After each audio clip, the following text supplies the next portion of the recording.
Hello. Hi, Facebook Live. Happy Tuesday. Wherever it is that you are checking in from, I hope that you are having an outstanding day. I hope that this day has been extremely productive for you. It has already started off on a great tone for me. I am just finishing up a tutoring session with a client. I'm doing the work that I love doing, which is working with students, help keeping them engaged and educated.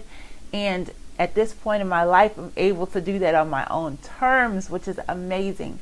But it's through those experiences and really connecting with parents, with educators, with children, with adults who are continuing on in their education that I found I really get a lot of excitement from. If you are new to me, my name is Regina Coley, and welcome to our very first Teaching Tuesday.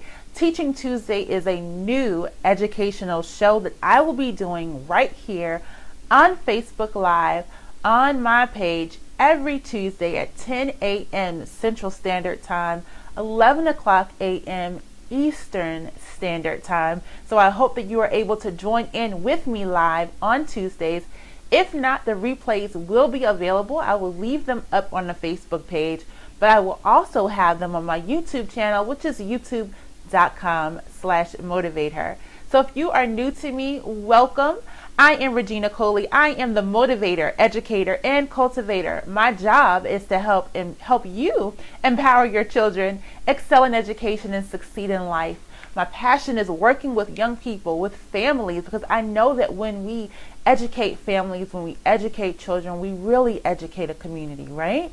When we get to pour into and help strengthen and provide the right resources, I believe that children can flourish, children can excel.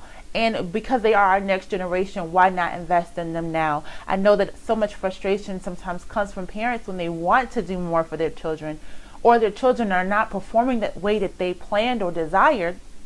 It's what can I do? Where can I go? Who can provide a resource for them? So I hope that this show will serve as a resource for you to tune into each week. I'll provide a creative resource for you. We'll go into some tips in education here, and then you can visit my page for additional information, okay?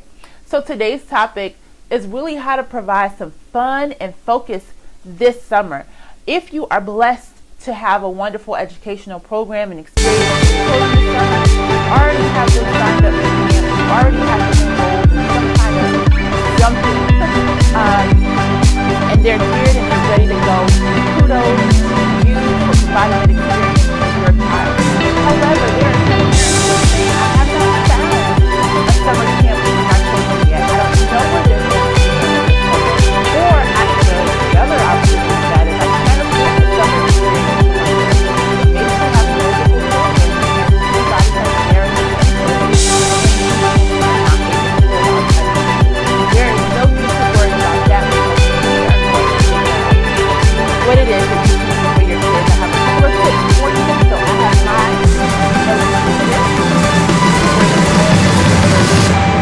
I have my notebook guru. Get your notebook out, get your pen. I got my pretty purple pen today. Get your pen out. You're going to want to take some notes as to what it is that you can do, and then I'll share my resource at the end. Sound good? All right. So one of the things that you can do to provide fun and focus for your babies this summer is to create a calendar of local learning. Let's create a calendar of local learning. That means that this summer there are a variety of things. Everyone takes advantage of the summertime to be able to offer some really fun experiences for families. So what you want to do is probably spend just an afternoon getting on Google and looking to see what are the local museums in your area. Are they offering any types of opportunities for kids, fun activities, art activities? You have art museums, you have history museums. Look to see what it is that they're offering. Then you want to start looking into art classes. Is there a place where my children can play with clay? They can paint. My kids always ask, can we paint today? Which is fine, but sometimes people don't have those resources at home. So museums and art classes kind of offer a lot of those experiences for you. Next, you want to look into parks and recreations. They have tons of youth sports. Sometimes not even youth sports, it's just fitness or just mommy's days out or different opportunities that are exclusive to your local community. So you want to look into the parks and recreations that are available there as well. Then a lot of artistic places or museums can often offer plays. So you might be able to see a really discounted play in your area if that is available. The library has a ton of opportunities, free story times or free activity days where you can bring in your kids. Sometimes they even have lecture series where they're bringing in influential people where your kids can come on out and hear from folks that are doing amazing things out in your community. So what you want to do is just sit down and create a calendar. Just, create a little table, put June, July, and start to plug in some activities. I always look for free or low cost first. Why spend the money if you don't have to? I look for free and low cost first, fill in all those activities, and then you can kind of plug in some more fun things, like maybe going to the zoo. That's going to cost a pretty penny now. You can plug in Six Flags and all those other fun summer experiences that kids tend to want into your calendar. But look for a lot of local fun experiences first, and then expand to where you can travel and where it is that you can go from there. Secondly, the summertime provides a lot of time for kids who want to watch television. This is okay if you try this strategy. Turn the volume off on your television or cut it on mute and turn on closed captioning. That way your kids are still getting an opportunity to read while they're watching television, because they don't know what's going on unless they read the captions. So you can have it a little bit of fun. Yeah, you're getting ready to watch your favorite cartoon or your favorite show, but you're going to read while you watch this show. So we kind of get in that opportunity to train our kids as well and help them to speed read, because we know that talking happens in real time on television. So if you're not able to keep up with the fluency of how quickly those words are popping across the bottom of your screen, that's a wonderful way to help your child to also practice and increase in fluency as well as they're watching television. If you want to be fancy, you can even switch it to Spanish and let them start to another wonderful opportunity there. If you are interested in helping your child increase and encouraging writing, help them to keep a summer journal. You can keep a notebook, you can glue in pictures, they can glue in things that they want to do or wish to do over the summer. You can have an adventure journal. You can have them just journal each day, do it like a diary, caption at the end of the night what happened, what was exciting today. You all can keep a journal with each other, or you can do that with each child, or your spouse can do that with each child, where you all write back and forth to each other and kind of keep your notebook in a central place. And it's fun to wake up and see what was the new message from mom, or what is the new message from dad today. And it's a great way to just encourage writing, but also to do that in a very fun way. You can also encourage writing and creativity by keeping a scrapbook this summer. So as you're taking pictures, a lot of people don't really, I'm going to make sure you guys can hear me okay. If you guys are keeping a scrapbook, is it still going to keep ringing? All right, we're good. We're going to keep a scrapbook this summer. So a lot of people are taking a lot of digital photos on your phone, but then you don't print it out. So print those pictures out. Let the kids glue them. Let them decorate around them. Write little captions for what it was that you were doing in this picture. Where were you? What was your favorite memory from that? And so they can still do something that's really fun and engaging, and it's a way to keep and capture some of the fun things that you're doing together as a family. By doing this, I began to realize I'm not in most of the pictures I have with my kids.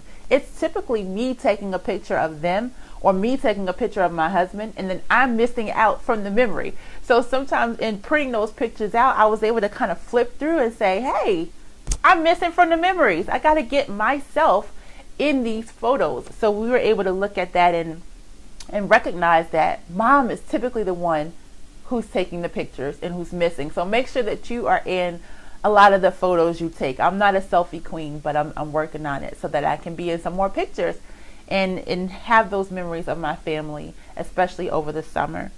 Another way that you can keep your kids engaged this summer, this is something that my daughter is currently working on, is a kids blog. A lot of kids are spending a whole lot of time on YouTube. And honestly, I have started watching a lot of these YouTube channels with my daughter.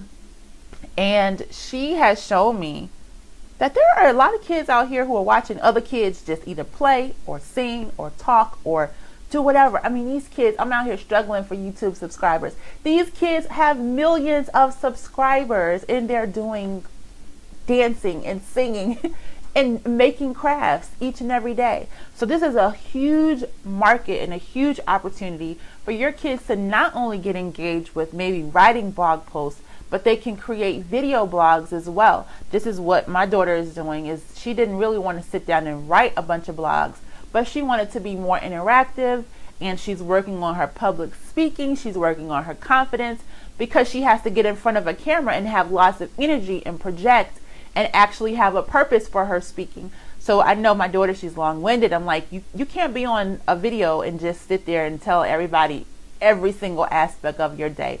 What is the overall purpose? What do you want the kids who are watching your video to do? So it provides a little bit of a structure for her. So if you are wanting to do this, or your kids have been begging, Mama, can I get a YouTube channel? This is a wonderful opportunity to give them that space and a channel to participate in, because they get to do writing. They get to work on their public speaking. They need to map out a plan. All right, we're going to record 10 videos this week. What are we going to be putting in those videos? What do you want to talk about? So they do have to actually sit down and create a blog or a vlog plan. Even though getting on YouTube is fun, there needs to be a little bit of pre-planning behind. And I don't think my daughter really thought about that when she decided that she wanted to create a blog. So absolutely, let your kids start a blog or a vlog this summer. You can give them a worksheet and tell them, map out what are the videos that you want to talk about. Do you have the materials if your kids are wanting to do a science project or create a craft this summer? Make sure that they are actually creating and writing out that plan. Keep it in a journal, keep it in a notebook, because it could be something, ongoing. You could have a little public speaker or a little budding entrepreneur on your hands, and giving them this summertime to explore that will be great. You have other kids who are out who are going to be on YouTube. It's a maximum exposure time for them. So wonderful thing. The second thing, well, not second, we're like on number 5. The fifth thing your child can do this summer to have fun and create focus is to learn a new language. I know that I've been wanting to spend a lot more time in our homeschool on my children learning Spanish, because it is the next largest language after English here, followed by Mandarin. And that's the order that I want them to learn that in. At least learn the more popular languages that'll help create more opportunities for them as they get older. I think if you learn it now, while their brains are really spongy and they're wanting to take in new information, this is a really opportune time. So Duolingo is one free resource that is available, and I will of course put some of these available to you in the chat box after I finish this video. But Duolingo is a wonderful place to learn a new language. YouTube is another free resource to learn a new language. Go to the local library, get a book.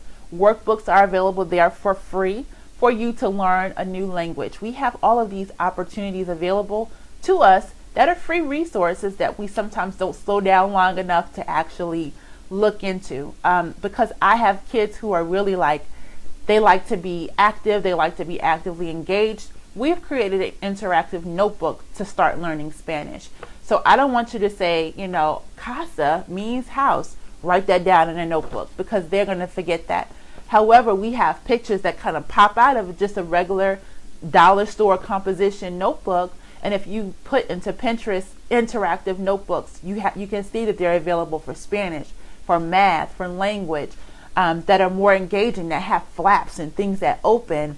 And it's a way for them to actively be able to come back and get excited about a notebook, and be able to interact with it and see, oh, I remember that the window, if this window can open, I'll remember what the Spanish word for window is. Or I remember if I open the little oven, inside it'll show me the Spanish word for bread. So look for new ways to do something really simple. Don't just say we're going to learn a new language. What's a really fun way to do that? And a really fun way to do that is to put videos out, to start listening to podcasts. A podcast that I downloaded actually was Duolingual's podcast. While it's not really for kids, I've been listening to it. Half of the podcast is in English, and it's a great storytelling podcast, and the storyteller is speaking in Spanish. And then the narrator comes in and she gives a little bit of English. So it bounces back and forth between the language, but it creates exposure for students. And because it's a storytelling, it's given in a storytelling way, it's not boring. So that's another great way to really keep everybody excited about the language, is let them see you doing it too. I mean, we can all learn from learning a new language as well. And if you have really active kids, get them involved in community service this summer. I know that community service helps to create selfless kids, kids who understand that everything is not about them. It helps them to realize sometimes how blessed they are when they see someone who doesn't know where their next meal is coming from, or who doesn't have a home to go to tonight, or who doesn't have a warm blanket or nice pajamas to snuggle with. When you create service opportunities, it helps them to just see the world beyond their own circumstances, and it helps to create service-minded children who have a heart for helping others. And sometimes when I look at children and I see kids who are really entitled, like the world owes them something, and I'm like, dude, you're 8 years old. The world owes you nothing yet. You haven't even been alive long enough. My suggestion is to always offer a community service opportunity. Sometimes we wait until Christmas or the holidays and we start doing food baskets or food drives or clothing or coat drives because the weather is cold. And we don't realize that these people need help too when the weather is hot. They need help too when it's not Christmas or it's not Thanksgiving. So being able to put something together that's really inexpensive, like going to the Dollar Tree and getting a toothpaste and a toothbrush, a deodorant and a washcloth, and putting those things in Ziploc bags. And trust me, drive around your local community. I don't care what community you live in. There's a person there who is in need. There are sometimes elderly people in your own family who are missing these types of things that you can drop that off and who would be so appreciative. Or you can have your child bake some cookies or bake a meal, create an extra plate from your leftovers, and go down the street, find an elderly person who's always slowly walking to the to the mailbox. That old person would love to, I'm sure, have some company. This is something that I felt was a gifting of mine, is that I just connected with all the old people in my community. Down the street, I knew every single old woman that lived on that street, and I frequently checked in on her. I did this because 9 times out of 10, they live by themselves. 9 times out of 10, those kids coming around provided a sense of encouragement for them. It provided hope for them. It gave them something to get up and get dressed just to sit in their living room because they were expecting company. They would, cut on cartoons, put out little fruit and water, and I would just sit and talk with them, and they would have the company of the kids. I mean, something about that, especially for elderly people who've had children, it just provides a sense of excitement. It's just company is coming. They have something to look forward to. So that in and of itself is a free form of service. Just show up and be there for somebody who needs you.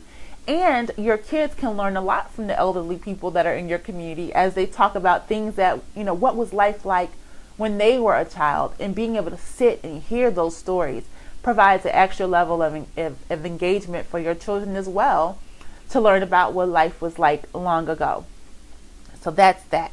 If you're looking for something a little bit more structured, you can also visit Volunteer Match. VolunteerMatch.org has a wonderful list of volunteer opportunities.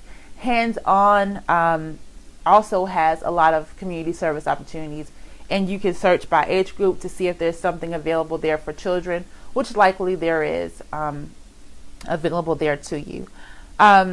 Something else that you guys can do this summer is to start a neighborhood book club. I don't really see a lot of kids' book clubs anymore, and that's probably because nobody is structuring them. So that's something that we are looking into as well, because I don't want my kids to get bored with reading. I hear one of my son is already saying, like, I don't feel like reading today. And it's typically because he hasn't engaged with the type of reading that he likes. So we've found, just like my daughter, he likes to read graphic novels. He likes to read comics. He likes to read books that feature superheroes. And when I give him books like this, he reads them. Does that mean that he's never going to pick up a chapter book? Absolutely not. We have read alouds that we do together every single day. So even if I'm reading it out loud, I'll say something and I'll pretend like I can't read it. And I'm like, what does this say? What does this mean? And I'll give him the book. He takes over. Sometimes if we just look at what our kids don't feel like doing and assume that they can't do it, and it's sometimes something that they want to do with you or something that they want to do with a sibling and not in isolation. So look for ways to get engaged with what you want your children to do. Read with them, read to them, read a little bit, you read a page, they read a page, and just keep rotating in that way. So that maybe is a fun opportunity for you all to bond and for you to still get a little bit of reading in. But starting a neighborhood book club is something that's really cool and it's really fun because you get to get the kids together in your neighborhood. You learn who they are, they learn who you are, your kids are reading, you all put out some little fun refreshments, switch it up, go outside, read in your backyard, bring out popsicles for everybody, make it something that's really fun that the kids can look forward to.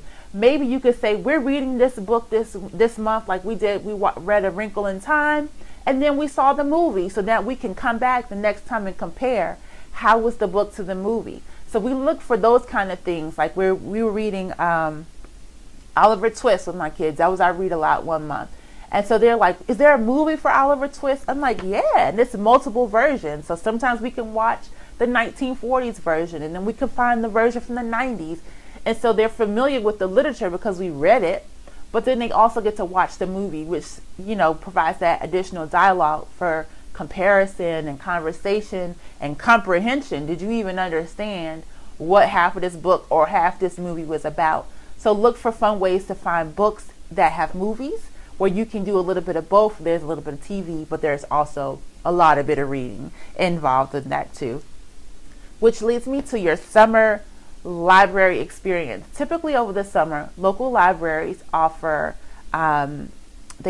contests or competitions for kids who can read a certain amount of books within a certain amount of time, and they give away some really fun freebies like pencils, or some of them, like when we live in Georgia, gave away Braves tickets or Atlanta Hawks basketball tickets by the end of the summer so that you can come to it the games when they started back up in the fall. So look and see what your local library offers. It could be sports tickets that you guys are getting for free. It could be discounts to fun places like Six Flags, or your kids can get books like, what did I just look up yesterday?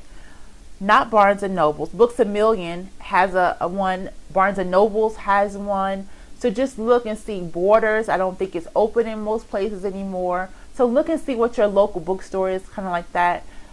See what they have going on this summer. Check out the local library, because that provides incentives, especially for younger kids, to want to keep going. Some of them have punch cards, so every time they come, and even if your local library doesn't offer a punch card, you can create a punch card yourself. Those hole punchers are sold at Dollar Tree. You guys know I live in Dollar Tree. They're sold in Dollar Tree. Find a fun one. Or you can go to a store like Hobby Lobby or Michael's and get one that's in a particular shape. You can do a heart hole punch or a star hole punch, and do something as simple as printing out business cards. If you go into Microsoft Word, you pull up that business card template, put your child's name in the center of it and put Summer Reading Challenge, print it out on a piece of cardstock paper, and you go around and punch holes in it each time your child completes a book. Or you can do it every time they complete 10 pages. Work in the capacity that works best for your child. You know how quickly they read, or you know how much praise they need. And some kids need a little bit more than others. If you read 5 pages today, good job, boo. Like you get a whole punch and your summer reading card, and it gives them something tangible to look forward to. Let them choose the reward. We're going to go to Brewster's and get ice cream once you've gotten all of the holes punched in your card. Give them 10 little stars that they can earn. And once they get there, they go to Brewster's and go get ice cream. I don't like to give really big things like, if you finish, we're going to go to Six Flags, because I think that creates a false expectation for kids. Like, you're supposed to be reading anyway. But the fact that you're doing it is amazing, and we can do something fun because I'm really proud of you. But don't get them in the habit of feeling like the band is going to come marching in because you read a book. But you do want to provide some smaller types of incentives to really keep them encouraged and self-motivated to continue reading. Another cool resource that we have tapped into is Audible Kids. I can no longer sit down and read books like I used to be able to read books. And right now I think I have like 30 books checked out from the library. But I love to read. I love to read. I love learning. I love being able to get poured into so that I can pour information back out. It's just my process. It's my thing. I love to do it. However, as a mom of 6 kids, there's pretty much not that much time in my day anymore where I can sit back, kick my feet up, and read more than like 5 pages at a time. That's the God's honest truth. Audible has created a new avenue for me to be able to get access to the same information as anybody else. When we are in the car, or if I'm driving by myself to go to the grocery store like I frequently do, I can listen to my books on Audible, and I can get in a lot more content than just sitting down to read. So because I'm constantly on Audible, I'm constantly in Apple iTunes, looking for new podcasts to read and listen to and review, and going on there looking at show notes, I found quite a few podcasts that were available for children as well as Audible Kids. So all of these books are available for them to listen to. So the same way I'm working on multitasking. Saturday mornings when we're cleaning up, instead of just playing regular music now, I'm playing podcasts. I'm playing books on Audible so that we are all listening, but we're all doing our own individual activities, but we can still listen to a story, or we can still receive some really great information. Good Night Stories for Rebel Girls is our new favorite podcast. So it features stories of historians who are female, who, broken or disrupted history by just being rebel girls. So they had the story of like Harriet Tubman, Mary McLeod Bethune. You guys know I love to keep up with my African American history because I like to teach that to my children. It's not frequently focused on and taught in schools as much as we focus on American history. So when we can get our stories in and they are telling these book stories, I'm all for it. And Rebel Girls, Good Night Stories for Rebel Girls does that. But it's a diverse storytelling group. They have music. It's an engaging way that they're doing it. I just think it's genius. So that's our new jam. You can listen to it as a good night story. I think that was the intention of it, but we listen to it any time of day. When they start to get down and I'm like, they're starting to get antsy, but we still have to keep reading or still keep them encouraged and engaged with things. That's what I play in the background. I mean, my kids are still like any other child. They like to watch television. They like to play on tablets. But for me, there needs to be a balance. As a parent, I'm always looking at, are they getting too much time on this? And am I making it really boring in comparison to like, come, let's do learning, as opposed to the fun that they can be having? There needs to be an integration between the two. And so some of these ways that I listed for you are just a few ways that you can keep your kids engaged. This summer, I have tons more. And so I'll be blogging on that a lot, especially this month, because I think a lot of parents have it fresh in their brain that kids are about to get out from school. So I think like within the next week or two in most states. And I think up in the northern states in a couple of weeks. Probably, mid-June they'll be getting out. So you're looking now for what are your kids going to be doing over the summer. And if they're not going to a structured camp, there's a ton of things that they can do. But I despise hearing 3 words, and those words are mama, I'm bored. I don't like to hear it. Don't come to me and tell me that you're bored when there's a million things that you can do. And so what I have created is the Kids Summer Playbook. I needed to be able to have a resource available. So if anybody turns to me and says, Mama, I'm bored, I can hand you your Kids Summer Playbook. Inside the Kids Summer Playbook, you're going to see over 100 resources, educational and engaging shows that they can watch on resources like Netflix, Amazon Prime. You guys probably have subscriptions to all of these. Hulu. A lot of folks are getting rid of cable. So we're subscribing to services like this.